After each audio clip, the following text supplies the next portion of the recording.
Unidos República Dominicana, un espacio que hemos creado para presentar soluciones y que podamos lograr así el cambio positivo en la gente en la República Dominicana. Vamos a tratar hoy el tema de la sostenibilidad ambiental, como siempre, mi compañero. ¿Cómo está? El saludo aquí está. de codo obligado por la covidianidad. Aquí estamos. Vamos a hablar con Adolfo López, secretario de la Comisión de Ciencias Naturales y Medio Ambiente de la Asociación de Ciencias Naturales, y vamos a hablar también con Ginny Hansen de la Fundación 3Rs, su presidente. Así mismo, y bienvenida también el tema. Gracias. Y bienvenida. Ambiental. Gracias por estar con nosotros ambos. Y pues la verdad es que es un tema súper importante. Lo que nosotros entendemos es que como país no le hemos dado el nivel de relevancia que tiene la sostenibilidad medioambiental, el cuidado del medio ambiente en general. Entonces, me gustaría que sea usted que nos diga si esa percepción que tenemos es cierta en cuanto a este tema en específico. ¿Se cuida el medio ambiente como se debe en la República Dominicana? No.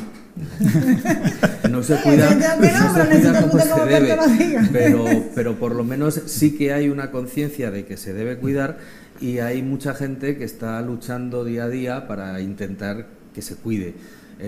Eso de la sostenibilidad ambiental pues es algo que en boca de muchos políticos se suele escuchar, pero realmente no tienen una conciencia de lo que es, porque no se preocupan.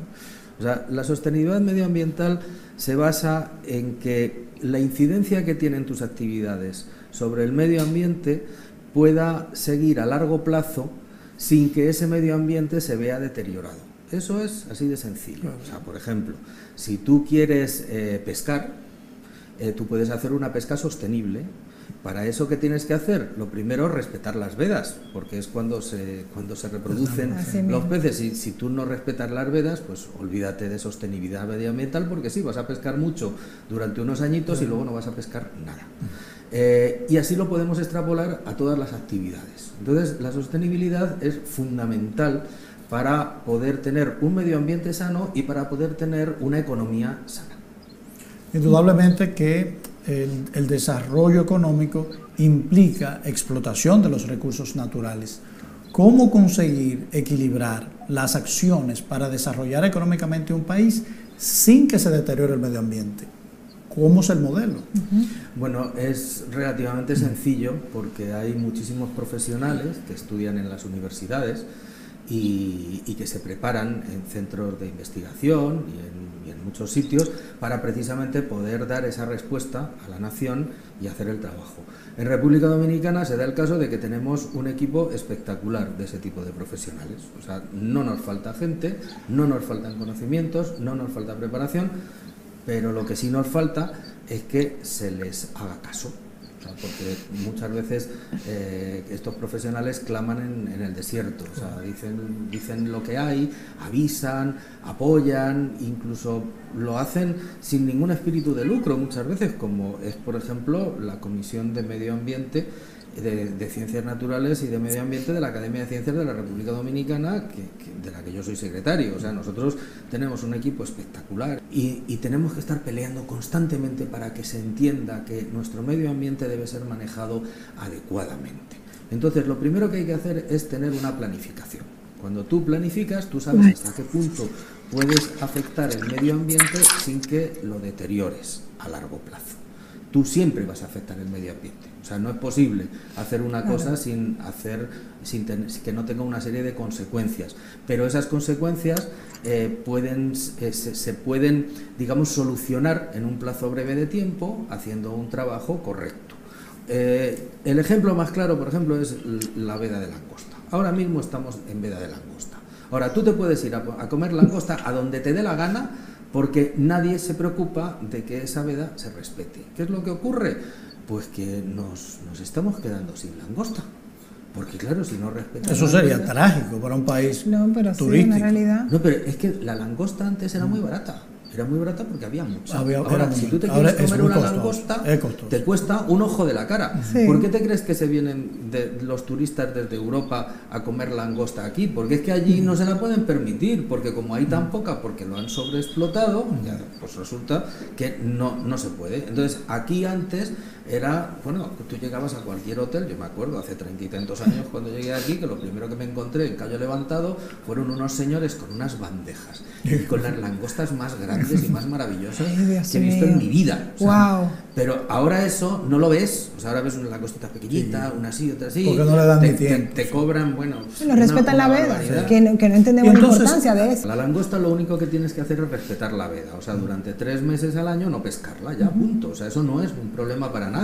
Y además tú puedes coger la langosta que has pescado anteriormente, la congelas, que no tiene ningún problema, lógicamente informas de las libras que tienes para que no haya... No crean que... tal, y la usas, o sea que la langosta es muy sencillo. El pez loro es distinto, el pez loro es el principal culpable de que nosotros tengamos playas. Fíjate tú qué crimen, el pobrecito. Entonces, por cometer ese crimen tan terrible, los están exterminando literalmente. O sea, nosotros necesitamos al pez loro, pero los exterminan. ¿Qué es lo que se hizo? Bueno, pues hace un par de años, o tres años, nos hicieron caso a los técnicos y se decidió hacer una moratoria en la pesca del pez loro y durante un tiempo se controló que efectivamente no se pescara pez loro.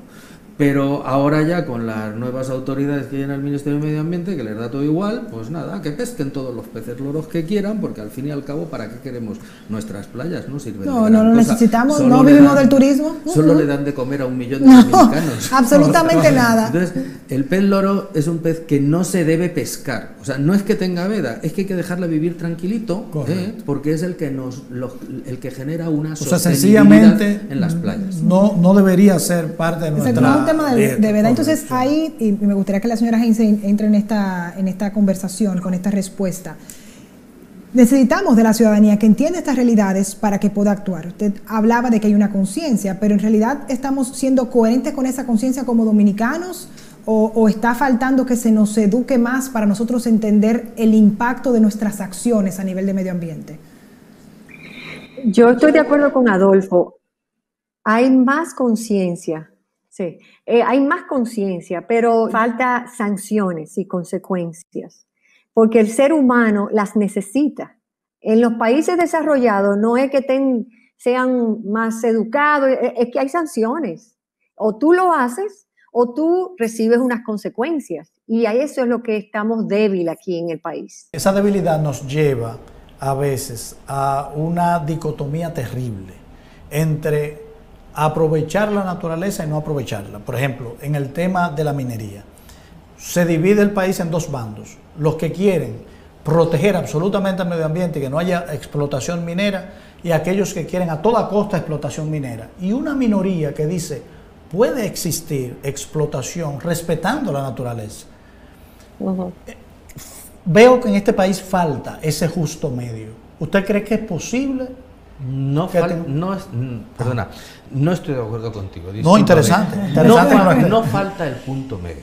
Existe el punto medio. Okay. O sea, yo no conozco a ningún ambientalista serio, o sea, bueno, a locos hay en todas partes. No claro, en todas las profesiones. Pero las personas serias sí que respetan la minería, porque ninguno somos tontos. Sabemos que si queremos hablar con un celular, pues esto se hace con metales y hay que sacarlos. Correcto, o sea, no hay ningún problema. Lo que ocurre es que las empresas mineras, para ahorrarse el dinero y para tener más beneficios, generalmente los gerentes, ni siquiera los propietarios, los gerentes, para demostrar que ellos son muy listos y que funcionan muy bien, pues buscan la manera de ahorrar.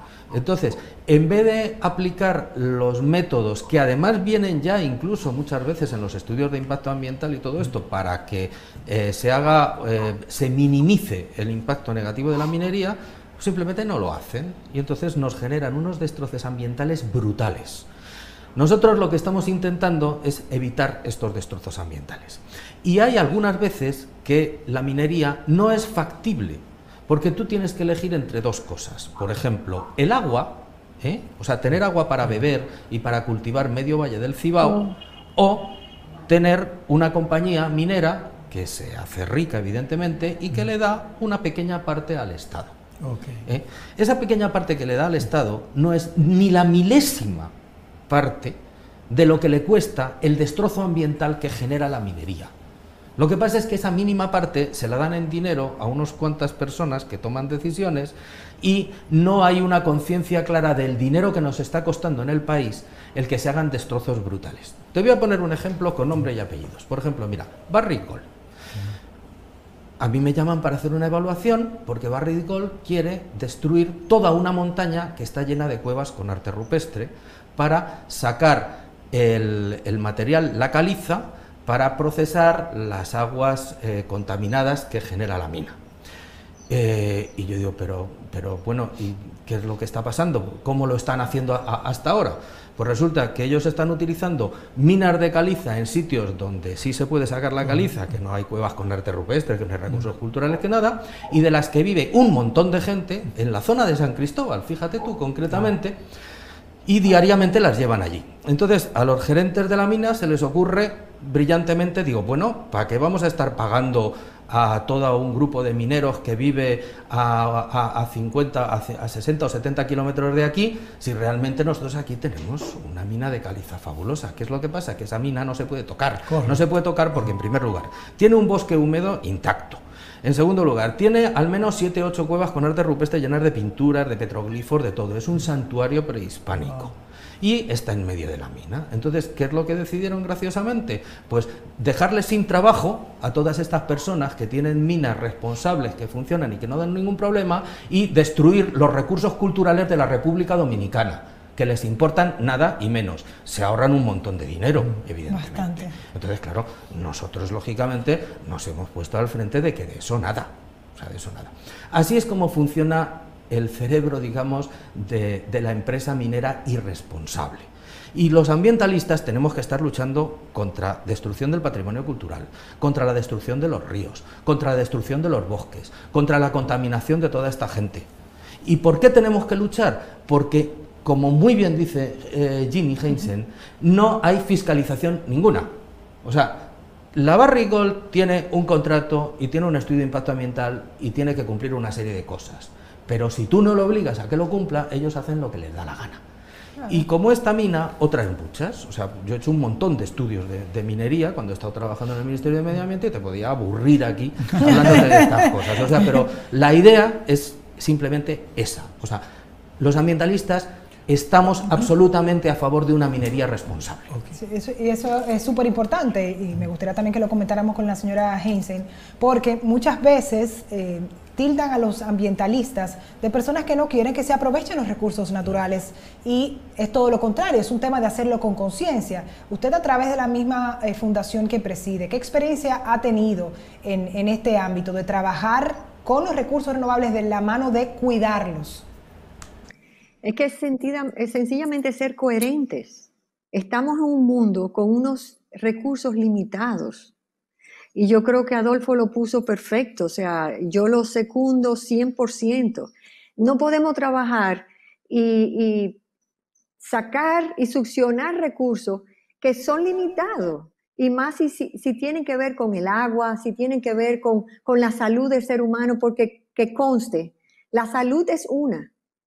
No es la nuestra, una salud, y la del medio ambiente otra, y la de los animales otra. Es una sola salud. Decimos ese concepto de que lo veamos como una sola salud, porque vemos que muchas veces lo vemos como independiente en nuestra cabeza, y eso obviamente hace bastante ruido. Hay una realidad, se necesita un cambio de conciencia. Se dice que las ideas engendran creencias y las creencias acciones. Hay avances en el mundo nuevo que nos indican el camino para tener una explotación de la naturaleza equilibrada y respetuosa para las generaciones futuras, porque tenemos que explotar para vivir nosotros, sí, pero recordarnos que hay otros que vienen, que no han nacido. Hay un concepto que a mí me gusta mucho, nuevo, la economía circular, y a mí me gustaría que usted le explicara a nuestra audiencia en qué consiste eso, para ir creando conciencia. Yo he oído ese concepto, economía circular. ¿Usted ha oído eso? Sí, yo lo he oído. Son conceptos que realmente no son conceptos nuevos, o sea, es una solo cosa... para nosotros los profanos. No, son formas de explicar las mismas cosas a con un nombre que está más bonito, nuevas, cosas o sea, más mercadológicos. Vamos a ver, nosotros tenemos que ver que, digamos, los beneficios económicos, el tener una economía saneada a nivel nacional, una economía saneada a nivel regional, a nivel familiar, o sea, está todo perfectamente conectado. Y no puedes pensar en que tú puedes hacer un trabajo en tu casa que no afecte a otro tipo de situaciones en otros ámbitos que están muy cerquita también de ti. Jenny acaba de hablar de que no existe la salud, existe la salud en general para todos. Y la economía circular es exactamente lo mismo, o sea, nosotros tenemos que plantearnos una economía en la que todos ganemos, en el que pensemos que los beneficios que nosotros obtenemos nos conviene que los obtengan también los de al lado, que tenemos que apoyar a otras empresas, a otras formas de hacer las cosas y que tenemos que hacerlas siempre de una manera sostenible. Esa es la base de todo. Y la sostenibilidad es algo que no es una palabra, o sea, es un concepto real. Y simplemente se trata de que tú puedas estar ganando dinero y utilizando los recursos que tienes a un largo plazo sin estar pensando que es que se me van a acabar. Hay cosas que se acaban. Por ejemplo, si tú tienes una mina de cobre, pues se acaba el cobre, se acaba la mina y la cierras. Pero si tú tienes una fábrica donde procesas cobre, hay muchísimas minas que te pueden estar supliendo cobre a largo plazo. Entonces, si tú organizas un sistema responsable en el que no contaminas el medio ambiente, en el que pagas precios justos, en el que tratas a tus trabajadores correctamente, les pagas como Dios manda, en el que respetas las leyes, o sea, en el que te orientas por un librito, que en muchos casos no es un librito obligado, o sea, que la ley te obliga y que si no te meten en la cárcel, o sea, son cosas de pura lógica, de pura ética, de pura sensibilidad y sobre todo si tú te apoyas en tus compañeros, en los seres humanos que viven y que conviven contigo, tú puedes conseguir generar sistemas económicos sostenibles a lo largo del tiempo. Entonces hay muchos sistemas para hacer eso, o sea, cada rubro tiene una técnica, hay especialistas que saben de una cosa, otros que saben de otra, bueno.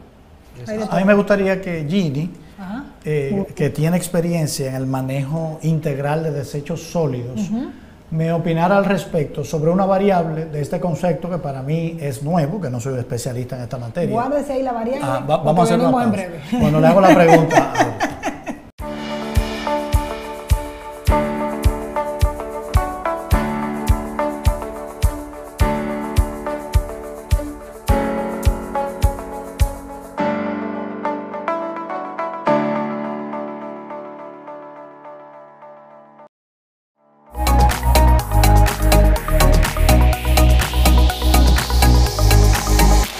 Estamos de regreso, vamos a continuar compartiendo con Adolfo López y Ginny Heinzen sobre este tema interesante de la sostenibilidad ambiental.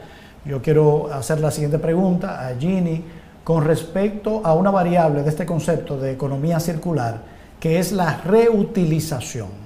Y eso nos lleva al manejo de los desechos sólidos en la República Dominicana, que sabemos que es un grave problema que se maneja en vertederos. Creo que son 360 vertederos. No hay vertedero, hay botaderos. La basura como si fuese desperdicio, olvidando que la basura es materia prima. ¿Qué podría usted decirnos al respecto? Bien, para explicarle mejor a las personas que no están en estos temas de residuos, para explicar la economía circular habría que ir a 60 años atrás, donde la leche venía en unos frascos de vidrio. Tú tomabas la leche y devolvías el envase de vidrio que era reutilizado, reutilizado y reutilizado. En ese momento no habían plásticos desechables. ¿Qué pasa? Que a la medida que entró esa gama de plásticos, que nos ha ayudado mucho en nuestra salud, por ejemplo, pero de repente, sin ningún tipo de esquema para la responsabilidad extendida del productor, estos productores lanzan estos foam y estos vasos y estos platos sin que haya un costo para su recogida adecuada. Es como si lanzaran hijos a la calle sin educarlos.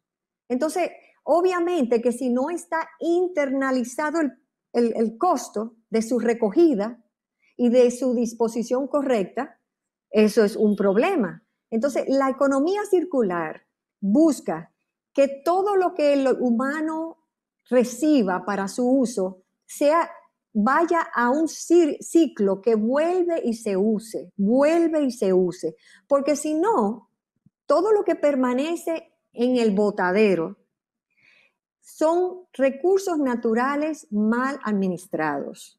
Entonces, en vez de ser materia prima para volver a la economía circular, terminan en minas a cielo abierto, donde más bien contaminan todo el medio ambiente y vuelven a nosotros, porque el que crea que nada más el humo de Duquesa nos afectó. Las aguas, o sea, cuando Duquesa, con toda esa montaña de basura, cuando los lixiviados, o sea, ese líquido húmedo de todo ese contaminante, que es, para que ustedes tengan una idea, llegan diariamente más de 4,000 toneladas de residuos a Duquesa. Esos son más de 100 ballenas jorobadas todos los días. Y viene con un 60% de cosas húmedas, que son los restos de comida. Y ese líquido, aparte de que va directamente al río Isabela, porque yo he ido donde llega esa cañada, eso va al piso y eso va a las aguas subterráneas, que eventualmente mira para arriba en la ducha. Eventualmente te llegan a ti. Entonces, la economía circular trata de dar una respuesta a lo que es de cuna, que son los recursos naturales, a la tumba. Eso no es sostenible. Eso no es cuestión de que va a ser un problema para futuras generaciones. Eso es un problema para nosotros hoy día. Los pañales de tela serían economía circular, ¿verdad? Porque había que lavarlos y reutilizarlos. Tenemos que volver a esas cosas. ¿Cómo hacemos para aprovechar esos recursos y entrar dentro de ese círculo de economía circular? Porque, en definitiva, sabemos de esfuerzos que ha habido desde el sector privado, pero desde el sector público ha sido bastante tímido en ese sentido. Entonces, ¿qué podemos hacer? Vamos a comenzar a plantear soluciones. Ahí falta construir una cadena de valor con los desperdicios. Ginny, la basura aquí no vale nada. ¿Cómo, que sabemos que es una materia prima, le damos valor para que los empresarios tengan voluntad de participar de esa economía que puede ser floreciente? Es mucha riqueza la que se puede obtener en un basurero.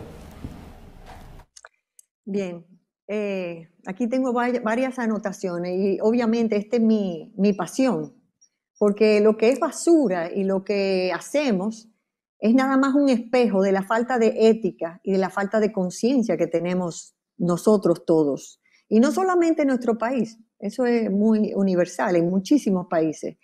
Primeramente, lo más importante es la ley de residuos. Te voy a decir, por más que hablemos de industriales, de empresarios, sin una ley de residuos que defina las políticas y los incentivos para hacer las inversiones adecuadas, no es verdad que aquí hay Madre Teresa de Calcuta en los industriales.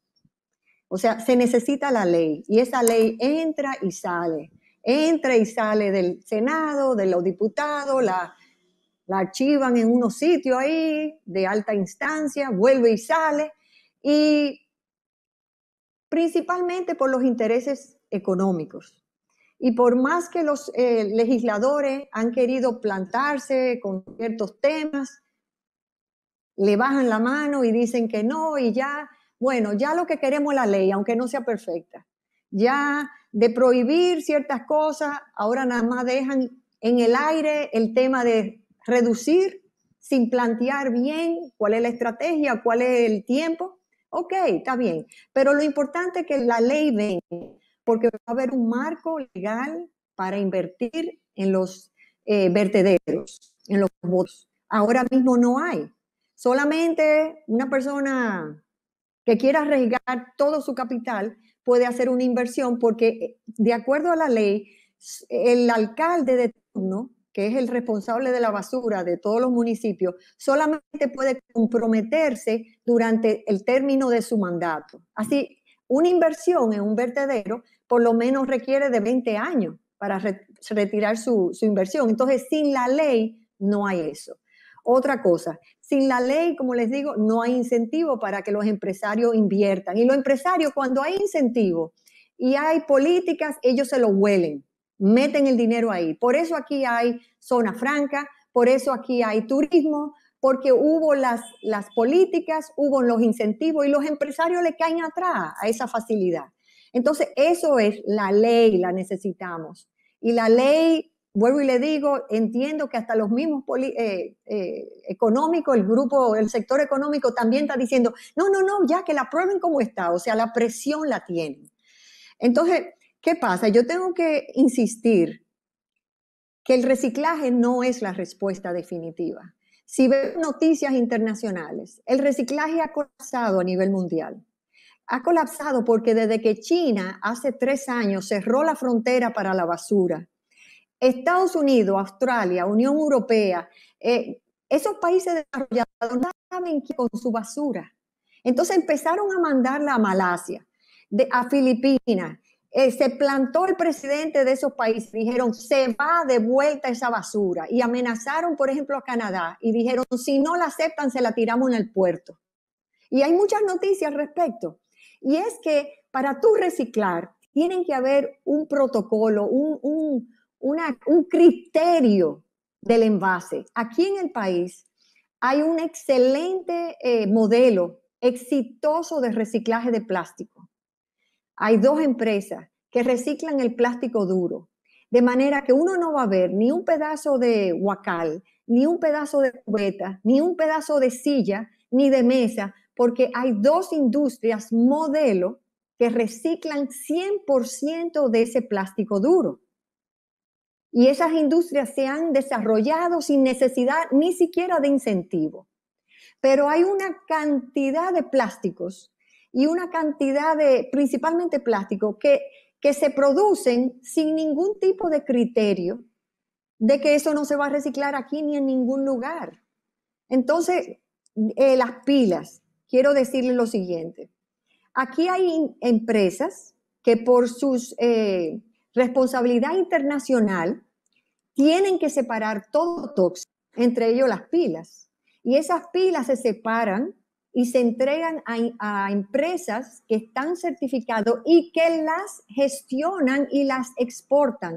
Ahí está Mirsa, AIRSA, Recicla, hay varias empresas y se le da constancia a esa compañía. Yo he trabajado desde la empresa Sostenibilidad 3R con empresas que separan esas pilas y la entregan correctamente. Entonces, ¿qué hace falta? La ley también estipula lo que es la responsabilidad extendida del productor. Quiere decir que si yo soy Duracell o soy Energizer o soy cualquiera de esas, yo tengo que invertir en un programa de recibir esas pilas. Con la ley eso es posible. Habría que ver si sacaron a las pilas de ahí, de la responsabilidad extendida, pero ya vendría con la ley. Y en cuanto a reciclar, quiero decirles cuál es el futuro, que ya aquí hay inicios. Como les digo, no es reciclar, es no generar el residuo. Adolfo va a decir que estoy soñando, pero miren, en febrero del año pasado trajimos una señora de la Matatana, la líder mundial desde el 2008 de residuo cero. Esta señora desde el 2008 genera una pinta de basura, una pinta, y ella vive con su esposo y sus 2 hijos. Y ella ha revolucionado, ya va por todos los países y la invitan. Ya aquí en Santo Domingo hay una tienda, todo a granel. El detergente, para lavarte las manos, para el vinagre, y todo lo que tú le pides a esa tienda, que puedo hasta mencionarla, porque ojalá y abra una tienda en cada sector que es 0RD, además de que tiene una gama extensa de productos sin envase, tú puedes llamar y decir que tú tienes el envase, vienen a recogerlo en una moto eléctrica, que ese negocio es ecomensajería, tú le entregas todos los envases, no te cobran por eso, ¿ok? Compras y si inviertes más de tanto tiempo, tanto de, no sé si son 3,000 o 6,000 pesos, te lo traen gratis. Ese es el futuro, donde imitemos a la naturaleza y no haya lo que es basura, que tampoco lo hay en la naturaleza. Adolfo me ha hecho una seña y ahí voy. Realmente tenemos un 37% de capa boscosa que nos hace sentir de que orgullosos. No. Tenemos menos. ¿Y cómo se mide eso? No tenemos un 37%, ojalá. Tenemos bastante, pero o sea, una cosa es, digamos, una zona vegetal o relativamente forestada y otra cosa son los bosques. O sea, los bosques es una cosa bastante más seria. Nosotros en esa fotografía ahí sale la caña de azúcar, sale el pasto y sale... No, es que es así, o sea, por eso te quiero decir, o sea, nosotros realmente tenemos un porcentaje boscoso bastante alto, pero ni muchísimo menos el que debemos tener. O sea, eso es una es una realidad, pero yo digo como que es un consuelo, porque comparar con un país que no tiene nada, tú crees que estás muy bien, pero realmente si nos comparamos con Costa Rica... No, si nos comparamos con nada. O sea, mira, nosotros tenemos una cordillera central y tenemos 3 sistemas montañosos más, que es donde están nuestros bosques. Sí. Nuestros bosques están ahí. Luego tenemos algunos bosques también en la llanura litoral, pero que están prácticamente arrasados. O sea, la última mancha de bosque que todavía nos queda es el Parque Nacional del Este, que tiene alrededor de unos 300 kilómetros cuadrados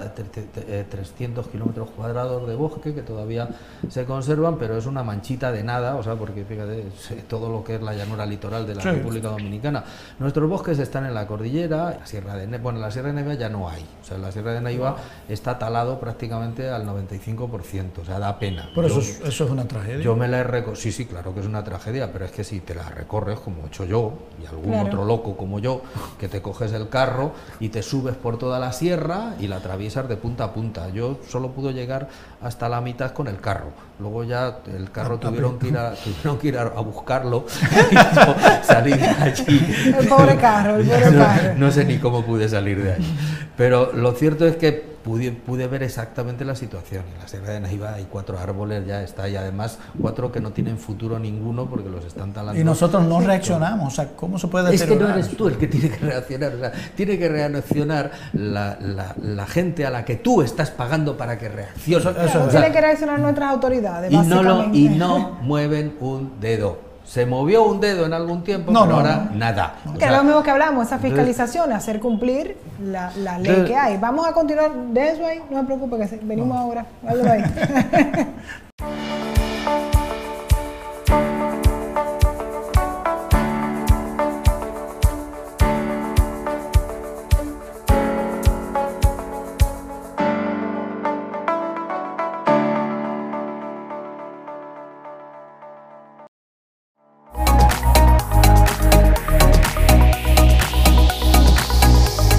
Estamos hablando justo de un problema que es la deforestación. Nosotros teníamos muchos programas de forestación y quisiéramos saber si se sigue trabajando eso. Y en el caso de la deforestación, o sea, en definitiva, ¿qué podemos hacer para que esto deje de ocurrir? Bueno, lo primero que tenemos que hacer es, vuelvo otra vez a lo que dijo Ginny, la fiscalización. O sea, si tú coges y puedes talar lo que te dé la gana y hacerte un conuco y coger y llevarte toda la madera, y además resulta que si encima tienes un cargo militar o eres hijo o primo o sobrino o pariente o socio de algún político de los fuertes, de los que están aquí en Santo Domingo, aquí tú haces lo que te da la gana.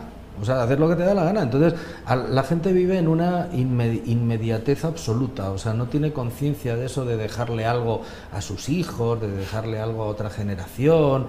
No tiene esa sensibilidad que llevas dentro, porque es que hay que llevarla dentro. Y nada, pues un bosque no es un bosque es un montón de dinero en forma de madera que hay que talarlo, llevárselo y bueno, pues ya crecerá o si no llueve no pasa nada. El problema que tenemos aquí es, en primer lugar, de conciencia ciudadana. En segundo lugar, de fiscalización, porque no hay ninguna. ninguna, y no se aplican sanciones. Entonces, tenemos que de alguna manera conseguir que los políticos se preocupen de esta situación.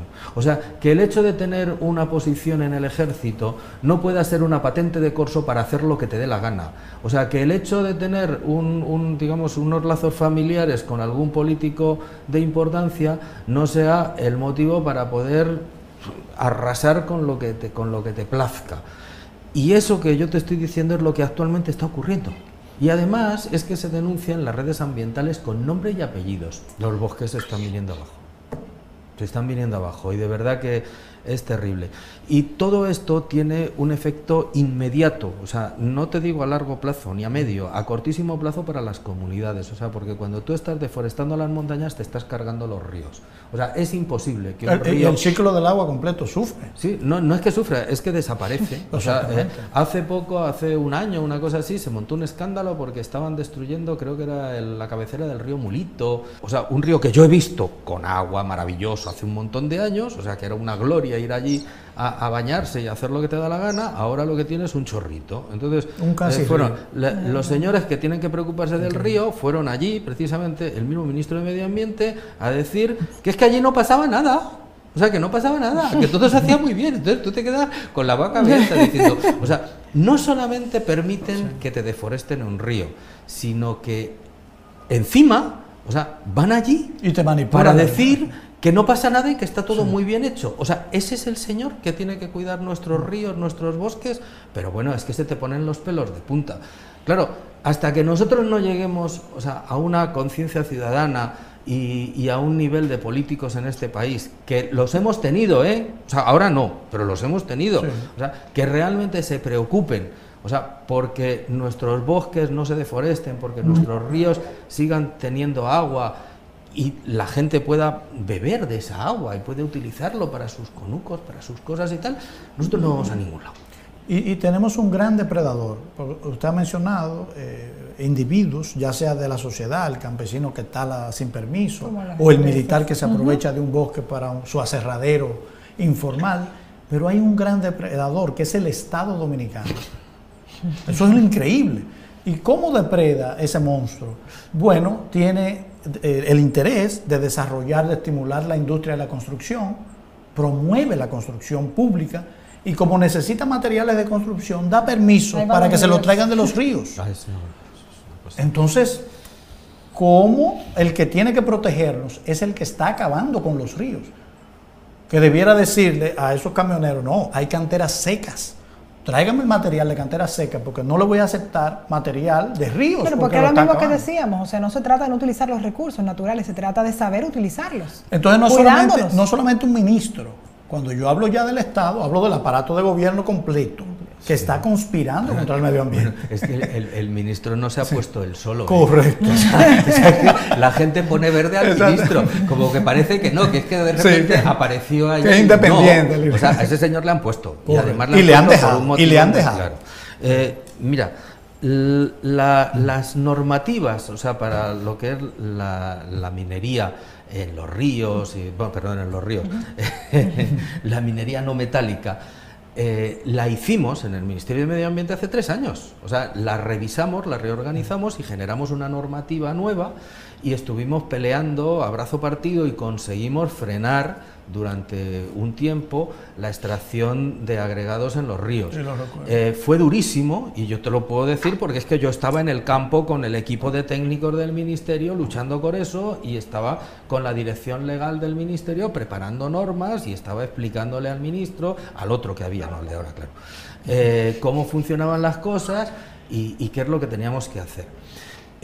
Nosotros no tenemos por qué sacar agregados del lecho de un río, ni siquiera de la primera terraza del río. O sea, los ríos tienen varias terrazas. Exactamente. Entonces, tú puedes sacarlo de la segunda terraza. O sea, no tienes que ir a la llanura de inundación a sacarlo.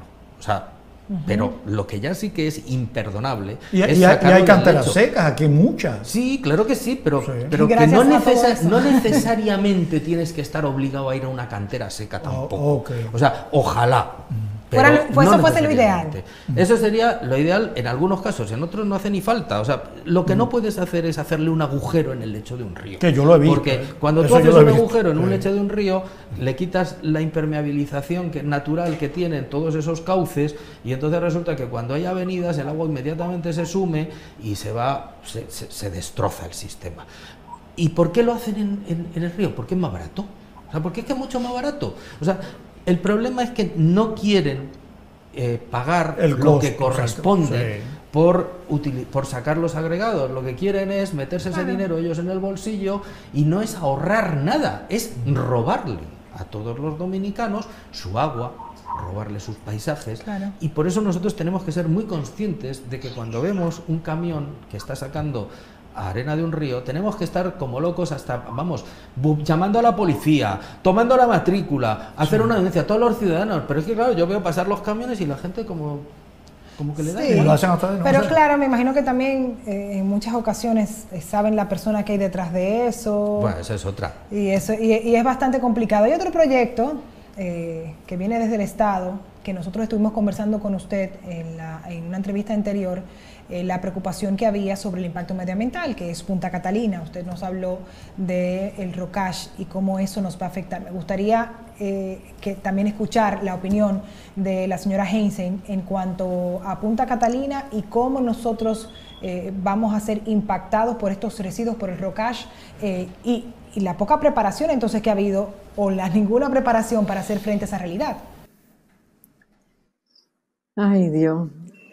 Bueno, yo no sé, eso no es una historia fácil de resumir, porque viene con tantos vicios.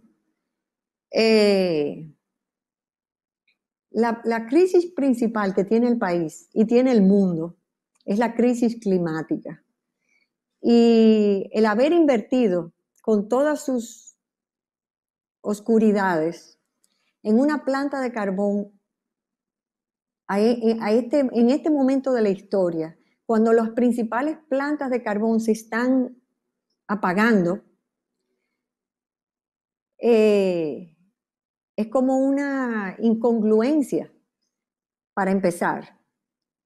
Sin embargo, yo entiendo que la matriz que tenemos está tan obsoleta, o sea, el suministro de energía está tan inestable, se justificaban de que querían hacer esa inversión para reducir el costo y sacar las plantas más viejas que según ellos, y yo no tengo manera de validar eso, según ellos eran más contaminantes.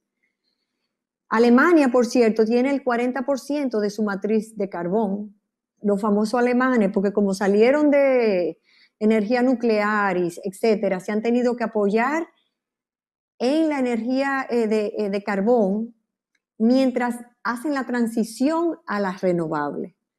Entonces, cuando todo es parte de una política y de un proceso de inversión, uno tendría que respetarlo, pero lo que nos llega a nosotros es la sobredimensión de la inversión que deja a cualquiera en shock de lo que se ha invertido en esa planta hoy día con esta crisis climática. Entonces, ahora están diciendo lo de las cenizas, que es un producto, un byproduct, un producto que es parte del proceso. Eso era obvio.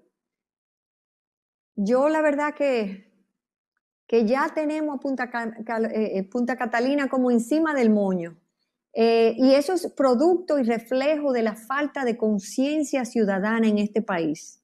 Porque si hubiésemos sido más firmes, tal vez hubiésemos logrado otro cambio. Yo les voy a dar un dato muy esperanzador que compartió el vicepresidente Al Gore. Yo fui a un entrenamiento con él hace 5 años y nos mantiene mandando informaciones.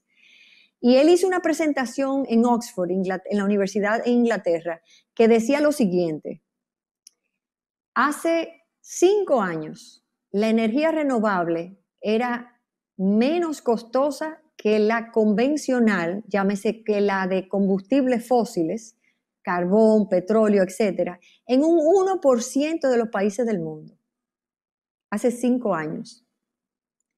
Hoy día, la energía renovable, eólica y solar principalmente, es más económica en 2/3 partes del mundo. Y en 5 años, que eso está al doblar de la esquina, va a ser más económica en el 100% de los países. Si ustedes tienen duda, porque el humano siempre pone barrera para ser optimista, pero si ustedes tienen duda, piensen en lo rápido que ha evolucionado el LED en las casas. Hace 5 años, pocas casas dominicanas tenían LED. Nosotros hicimos una encuesta y llegamos a un 76% en 400 encuestados. El LED es más económico. No tiene contaminante como tiene el de bajo consumo, que tiene mercurio. O sea que hemos evolucionado. Entonces yo digo, ya está ahí Punta Catalina, ¿qué vamos a hacer? Yo voy a pensar para adelante. Yo voy a dejar ese tema y voy a decir, mira, en 5 años me voy a agarrar de lo que dice Al Gore y voy a visualizar mi país con energía renovable, limpia. Somos el país modelo, el principal país en la región con energía renovable. Yo no sé si lo saben. Y por ahí vamos a seguir. Entonces, ¿qué vamos a hacer con Punta Catalina? A cerrarla en 5 años, porque no va a ser eficiente, no va a ser productivo, no va a ser nada. Entonces vamos a estar con una energía limpia. Yo soy mucho más pesimista de esto, porque la primera tormenta tropical que llegue a la zona, no te digo si pasa un huracán, va a generar un desastre ambiental de tal magnitud que es que ni se les va a ocurrir volver a oír hablar de Punta Catalina. No sé, van a tener que regalarle plantas a la gente, porque esas montañas de rocas que hay expuestas y sin ningún tipo de protección son un peligro brutal. La verdad es que a mí no se me había ocurrido lo que ha dicho Jimmy, pero tiene muchísima razón. O sea, realmente, si nosotros tuviéramos la suerte o de que se organizase un sistema para procesar ese rocas como corresponde, o que no nos llegara un desastre climatológico y tal, yo creo que ella tiene muchísima razón y que sí, seguramente se van a quedar obsoletas ellas solas. Ay, esa es una posibilidad. Pero por eso, esa es la última pregunta. Sí, yo quiero pensar en una solución inmediata para ese rocas. Si se puede decir, si se puede saber cuánto costaría manejarlo, o sea, porque aquí va a haber unas elecciones, va a haber un cambio de administración y la nueva que sea tiene que hacerse cargo de ese problema. No podemos descuidarnos con eso. ¿Cuánto cuesta? ¿Qué se necesita hacer? ¿Y en qué tiempo se puede resolver? Con buena voluntad, con alguien con buena voluntad. Vamos a ver, yo no sé lo que cuesta. Pero yo sé que es relativamente barato, porque sí sé qué es lo que hay que hacer para manejar correctamente el rocas. Es relativamente sencillo, así a grandes rasgos. O sea, lo primero tienes que hacer una impermeabilización, primero una caja, o sea, una caja e impermeabilizarla con membranas suficientemente fuertes para aguantarla, para que nunca puedan llegar al suelo los lisiviados de todos los metales pesados que tienen esas cosas. Yo no sé si eso se ha hecho o no. O sea, yo espero que hayan tenido por lo menos la decencia de haber hecho eso, que es el número 1.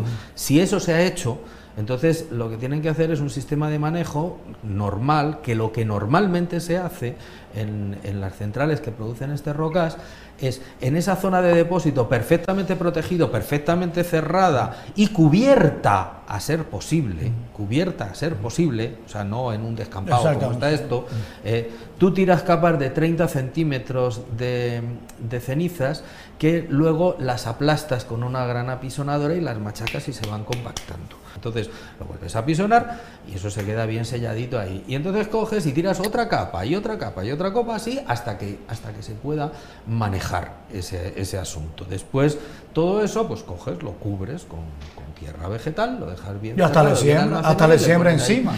Y haces otra caja. Hay unas plantitas. Ese es un sistema que se utiliza, o sea, en sitios que se maneja bien. Otro sistema también es utilizar una parte, porque todo no creo que se fuera posible, otra parte para plantar de cemento y similares. No sé hasta qué punto. Yo creo que aquí no iba a ser fácil hacer eso, pero vete tú a saber, igual algo también se puede eliminar.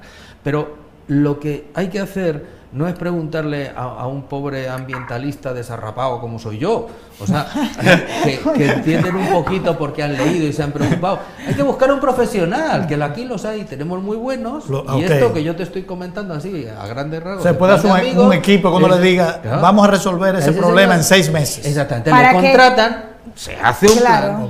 De aquí a 5 años, cuando ya sea inservible, como nos dijo la señora Einser, entonces ya... Hacemos un arbolito. Hacemos entonces un arbolito navideño, con decoración navideña. Una planta, ¿verdad? Entonces termina siendo un monumento a qué.